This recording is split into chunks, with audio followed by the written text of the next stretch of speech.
Boa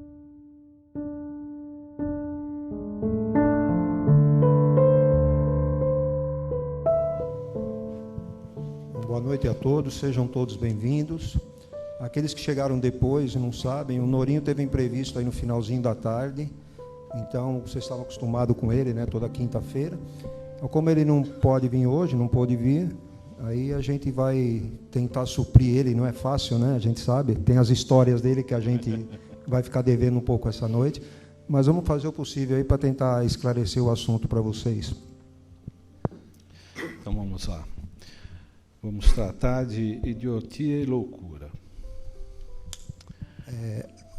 Aí a gente vê um termo, idiotia e loucura. É um termo que a gente não usa muito hoje, né? Naquela época se usava isso, a gente usa hoje deficiente mental, alguma coisa parecida, né? Mas não a idiotia e loucura. Mas vamos seguir o que está no Livro dos Espíritos. Aqui nós colocamos Stephen Hawking.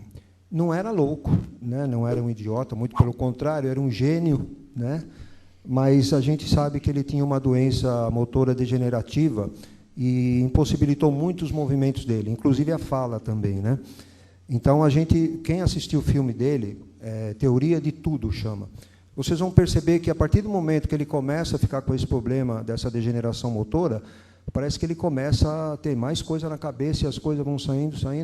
Então, assim, ele veio com uma dificuldade de mobilidade, por qual motivo não sabemos. Era um gênio, contribuiu muito aí na área da astrofísica, mas será que, se ele tivesse os movimentos normais, ele teria estudado tanto, teria se dedicado tanto à astrofísica para trazer os conhecimentos que ele nos trouxe? Está aí uma dúvida que a gente não pode responder. A verdade é que era um gênio, não um louco. Vamos lá. O John Forbes Nash, ele era matemático, que trabalhou na teoria de jogos, geometria. Ele desencarnou com esquizofrenia e depressão. A gente vai ver aqui alguns casos de, por exemplo, nesses casos eles não encarnaram como loucos, né? Nem com nenhum problema assim de esquizofrenia. Eles adquiriram essa condição aqui. Então nós vamos ver duas situações: as situações que adquiriram essa enfermidade aqui e alguns que já encarnam com ela, né? Então, no caso do Nash foi assim: ele era um matemático brilhante e acabou esquizofrênico e com depressão. O próximo é o Schumann. O Schumann era compositor, pianista, crítico de música. Também assim, foi tentativa de suicídio e acabou morrendo num manicômio também. O Tchaikovsky, compositor, também brilhante, né? A morte oficial dele, cólera, mas a versão moderna hoje se entende o que? Um suicídio, né? Então, acho que é o último, né, Edu? Vê se tem mais um. O Van Gogh também. Van Gogh também, né? Pintor brilhante. Viveu muito pouco tempo, 37 anos só, e foi suicídio. Agora, por que a gente pega essas mentes brilhantes aí e fala, pô, morreu louco, esquizofrênico, outros acabaram se suicidando, né? Por que acontece isso? Aí nós vamos ver na introdução do Livro dos Espíritos, o Eduardo vai ler para nós. Tem um texto um pouco grande aqui, mas dá para a gente entender, na hora eu vou dar uma paradinha e esclarecer o motivo, por que acontece isso com essas mentes brilhantes. Vamos lá. Há ainda pessoas que encontram perigo por toda parte e em tudo o que não conhecem. Também não faltam de tirar uma consequência desfavorável do fato de certas pessoas, em que se entregando a esses estudos, terem perdido a razão. Como homens sensatos podem ver nesse fato uma objeção séria?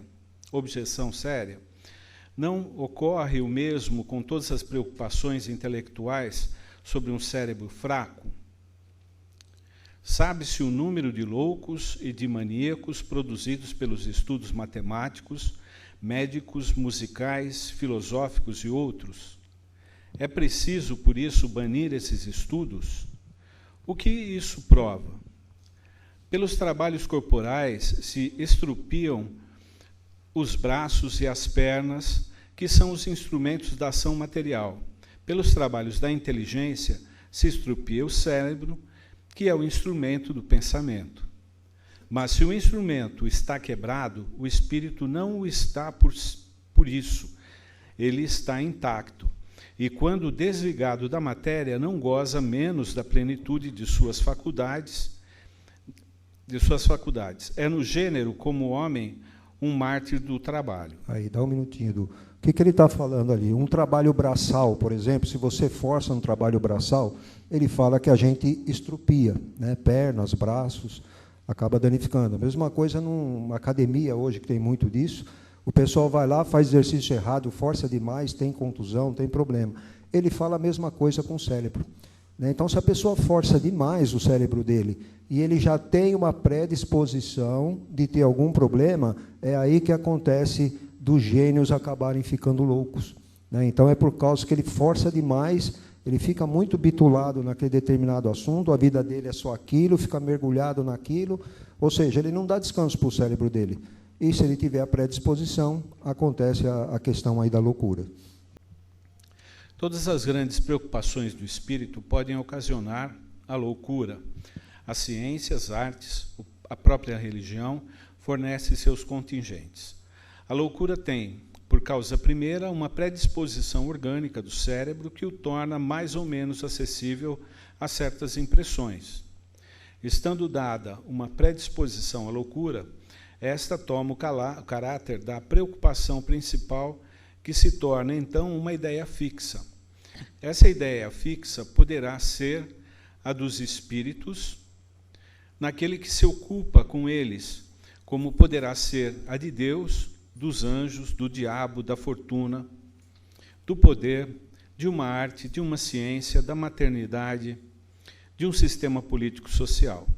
É provável que o louco religioso viesse a ser um louco espírita se o espiritismo tivesse sido sua preocupação dominante. Como louco espírita, o teria sido sobre uma outra forma, segundo as circunstâncias. Eu acho que vale a pena a gente comentar que assim, a nossa introspecção dentro de determinadas situações, determinadas condições, sem a nossa vigilância, a gente acaba absorvido por aquela atividade, por aquele conteúdo, por aquele estudo, né? E isso, muitas vezes, nos afasta até do convívio social, né? De outros afazeres, de cuidados com o próprio corpo. A gente vê isso em muitos exemplos, né? E temos em casa esses exemplos no nosso cotidiano, né? A gente vê muito disso, né? Então, é importante a gente entender que, muitas vezes, também a gente busca, olha para esse ser, né, como um cara defeituoso, né? Como um cara que precisa de remédio. Né? Não é? É assim, a gente acaba afastando ele da sociedade, muitas vezes. Então, assim, quando a gente tem exemplos, e a gente teve, por exemplo, acolhimentos que nos levaram a outro tipo de entendimento, né, daquele ser humano e tal, e passamos a viver de uma forma mais tranquila, né, olhando para aquilo, entendendo que aquilo faz parte daquela pessoa, ela é daquela forma. Então, muitas vezes, nesse intuito de a gente querer transformá-lo mais acessível ao nosso meio de vida, a gente acaba aprisionando aquele ser, né, dentro de um tratamento com medicamento muito maluco, tal, né? Então, esse é um assunto bastante interessante. Tem um caso aí que ele falou que a gente acaba isolando. Eu tenho um exemplo quando eu estava no colegial e tinha uma pessoa lá, era o Oswaldo. A aula de física era um negócio interessante, assim que o cara era muito bagunceiro, o professor, né, tal. Mas ele, assim, 2 meses de aula de física, ele ia questionar o professor sobre o que estava no final do livro. O cara era um gênio. Ele parecia meio louco, assim, ele andava meio, os cabelos meio, né, grandão, assim. A gente olhava e falava, pô, esse cara é meio maluco, né? Mas, assim, a gente acabava isolando ele. Aí, um dia, resolvemos mudar. Falei, não, vamos trazer ele, vamos ver qual que é a dele. E convidamos ele para sair, fim de semana. Não, fim de semana eu não posso, eu tenho que ir na biblioteca estudar. Quer dizer, ele era mergulhado em estudo, né? E não ficou maluco. Ele entrou na USP em 2º lugar de matemática, ele é professor da USP hoje. Mas hoje já é diferente, a gente tem um contato hoje, né, com a facilidade de Facebook, os encontros que a gente tem. E é uma pessoa normal, assim, mas no início a gente acabava isolando ele por causa disso, né? Uma outra coisa aqui que falou, por exemplo, o espírito, ele continua com a sua capacidade. O corpo físico não permite que ele faça o que ele precisa fazer com a inteligência que ele tem no espírito. Deu um defeito no cérebro dele, então o cérebro dele não consegue mais responder aos estímulos do espírito, né? Então, independente do corpo, o espírito ainda continua com a sua inteligência. Vamos seguir aí, Edu, agora nas questões. Digo, pois, que o Espiritismo não tem nenhum privilégio sobre esse aspecto. Mas vou mais longe. Digo que, bem compreendido, é um preservativo contra a loucura. Você vê que ele cita bastante exemplo, aí, inclusive o espiritismo, né? Se ficar muito bitolado, aquela coisa, mas ele fala aqui no final, né? Não tem nenhum privilégio.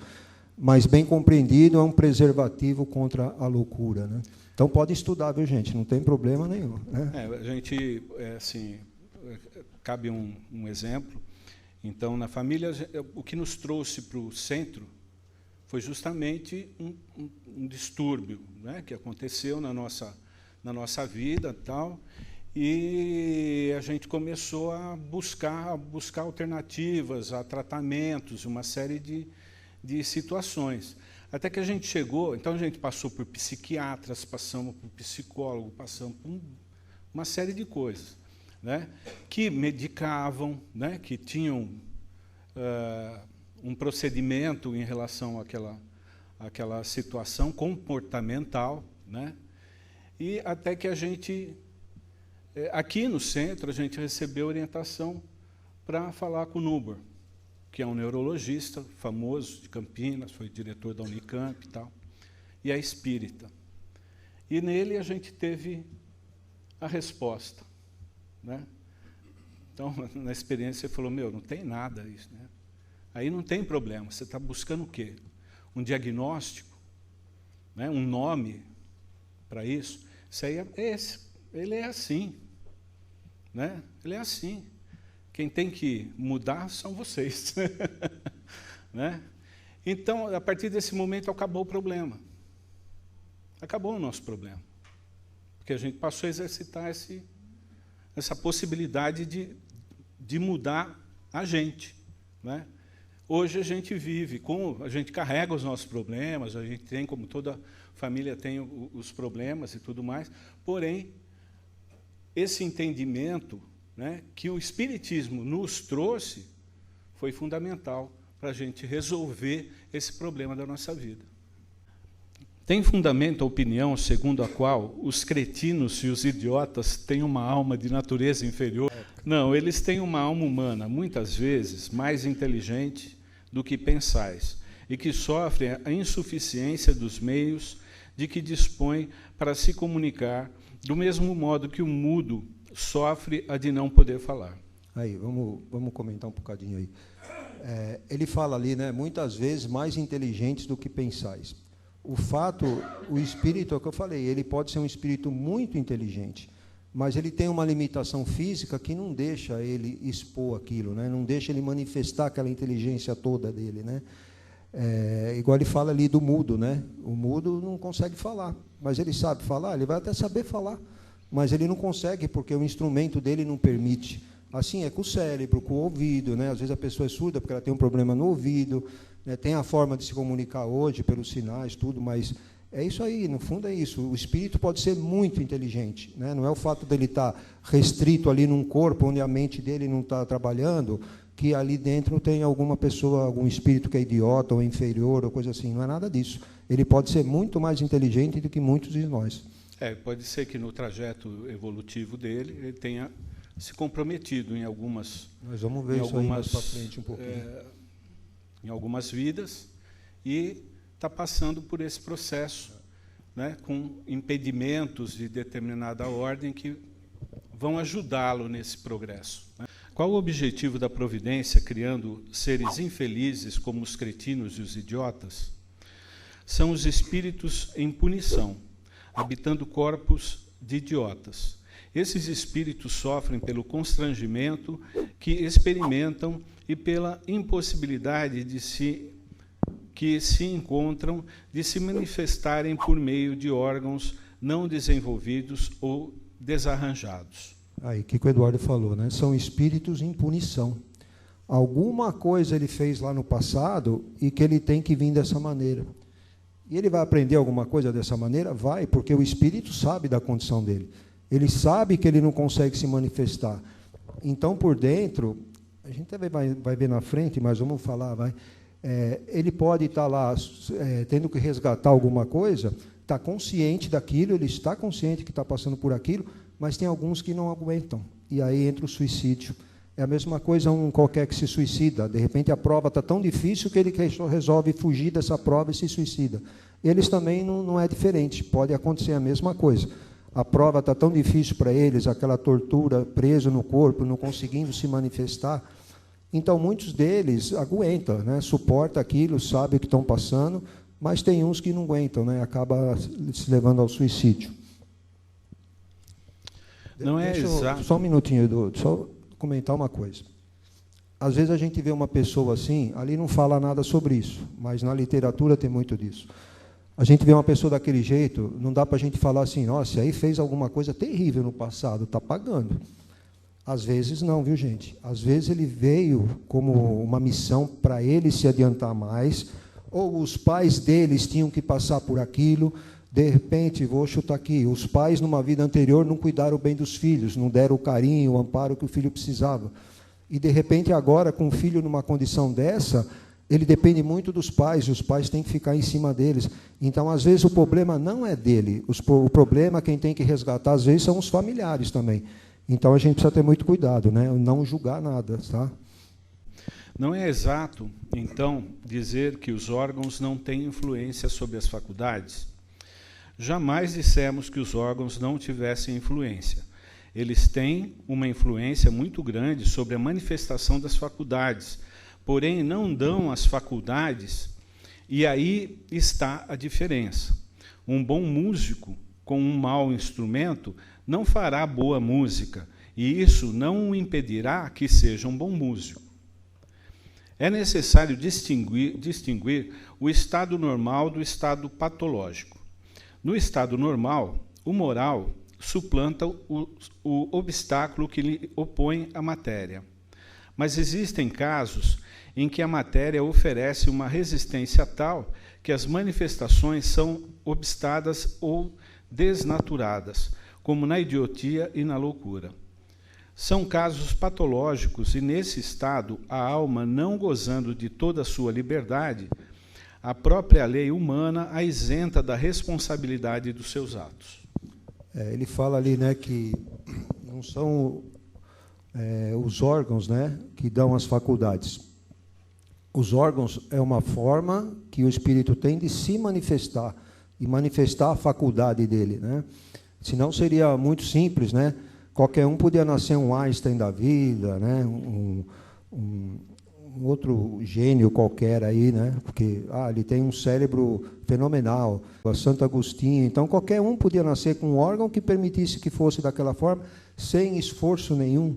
Então, não é o caso, né? O caso é o espírito tem o conhecimento e, para manifestar todo o conhecimento, ele depende de um órgão que vai responder a isso. E se ele tem uma missão, certamente essa construção do organismo dele foi planejada também para que ele pudesse vir e executar todo o seu potencial, né, como é o caso aí dos grandes revolucionários aí, ilustres, né, E vamos ver Jesus Cristo também. Opa! Jesus não conseguiria viver muito mais do que ele viveu. O corpo dele não ia aguentar tanta energia que ele tem. Então, foi um corpo preparado para ele viver aquele tanto que tinha que viver. Então, assim, fizeram o máximo possível com o organismo dele para que ele manifestasse tudo aquilo que manifestou. O Chico é outro exemplo, né?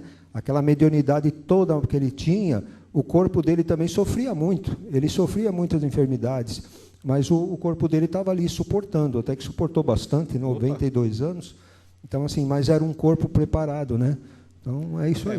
Mas quem o conheceu, né, viu que, assim, teve um desgaste razoável, né, na vida, mas ele tinha uma missão importante, né, quase 500 livros, né, produzidos, tal. Então tem uma obra. E o que ele fala ali do músico, né? Um bom músico com um mau instrumento não fará uma boa música. Acho que o Nourinho falou disso na quinta-feira passada. Mas vamos pegar um violinista, por exemplo. Se o violão tiver uma corda a menos, 2 a menos, 3 cordas a menos, o que ele vai conseguir tirar de música? Ele pode ser fantástico, quem ele quer que seja. Pô, mas não tem nenhuma corda, que é o caso lá de estar com as faculdades bloqueadas, por exemplo. O que ele pode fazer? Fazer um batuque no violão? É o que ele vai poder fazer. Mas o que é um batuque no violão? Por exemplo, aquele que está nessa condição preso, ele tem que estar consciente que ele tem a limitação dele, que ele tem que estar passando por aquilo e que ele tem que suportar aquilo, e sem reclamação. É isso, é o que dá para ele fazer, é isso. Então, é isso que ele tem que ter em mente, né? Não seria uma acomodação, mas seria um entendimento, né, do seu estado, do estado da pessoa. Essa compreensão é que vai amainar, né, a situação, né, que vai tornar essa trajetória mais leve. Qual será o mérito da existência para seres como os idiotas e os cretinos, que não podem fazer nem o bem nem mal, não podendo progredir? É uma expiação imposta ao abuso que fizeram de certas faculdades. É um tempo de prisão. Isso aí nós já comentamos, né? Aquilo lá, ele acabou tendo algum problema no passado, vem desse jeito, ou também aquilo que eu falei, né? Às vezes ele vem como se oferece, né? Vem com essa missão para auxiliar os pais, os parentes, ou alguma coisa assim. Um corpo de idiota pode, assim, abrigar um espírito que animou um homem de gênio na existência precedente? Sim, o gênio, às vezes, torna-se um flagelo quando dele se abusa. A superioridade moral não está sempre em razão da superioridade intelectual, e os maiores gênios podem ter muito a expiar. Daí resulta, frequentemente, para eles, uma existência inferior à que tiveram e uma causa de sofrimento. Os entraves que o espírito experimenta em suas manifestações lhes são como as correntes que comprimem os movimentos de um homem vigoroso. Pode-se dizer que o cretino e o idiota são estropiados pelo cérebro, como o é o coxo pelas pernas, o cego pelos olhos. Vou falar um pouquinho aqui, que ele fala sobre moral, né? Superioridade intelectual. Às vezes não é porque a pessoa é muito inteligente, é um gênio, que ele moralmente é evoluído. A gente tem muitos casos que mostram que não é assim. A evolução da gente se dá moral e intelectual, ou na ciência, no conhecimento. E elas não andam necessariamente juntas, né?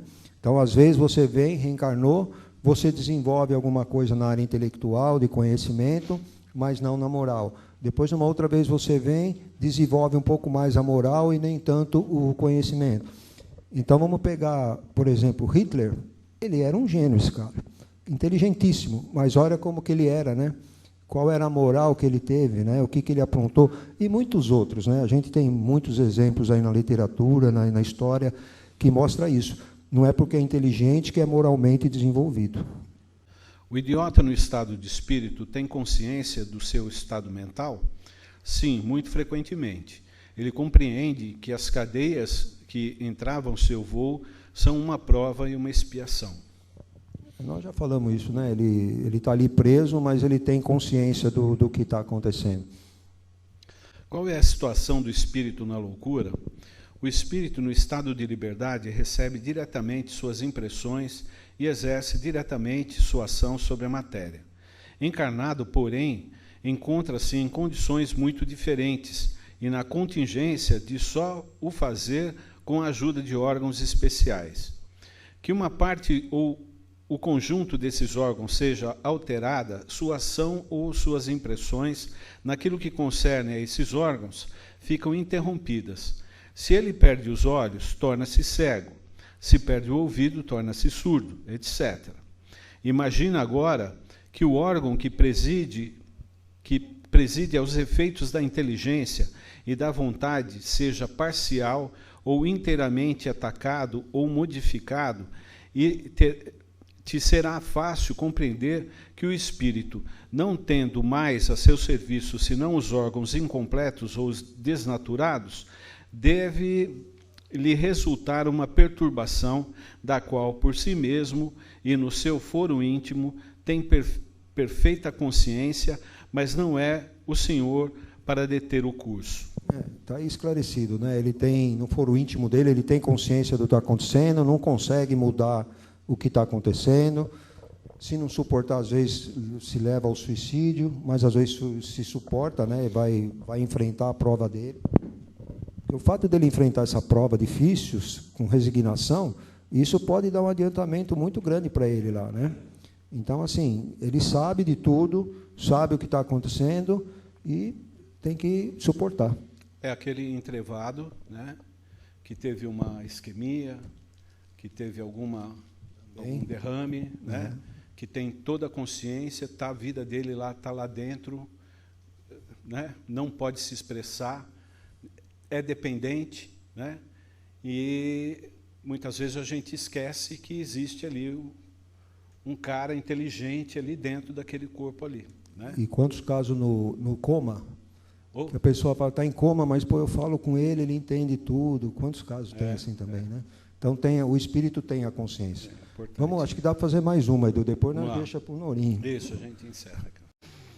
Então, sempre o corpo e não o espírito que está desorganizado? Sim, mas é preciso não perder de vista que, do mesmo modo que o espírito atua sobre a matéria, esta reage sobre ele em uma certa medida, e que o espírito pode se encontrar momentaneamente impressionado pela alteração dos órgãos pelos quais se manifesta e recebe suas impressões. Pode acontecer que, com o tempo, quando a loucura durou bastante, a repetição dos mesmos atos acabe por ter sobre o espírito uma influência da qual não se livra senão depois de sua completa separação de todas as impressões materiais.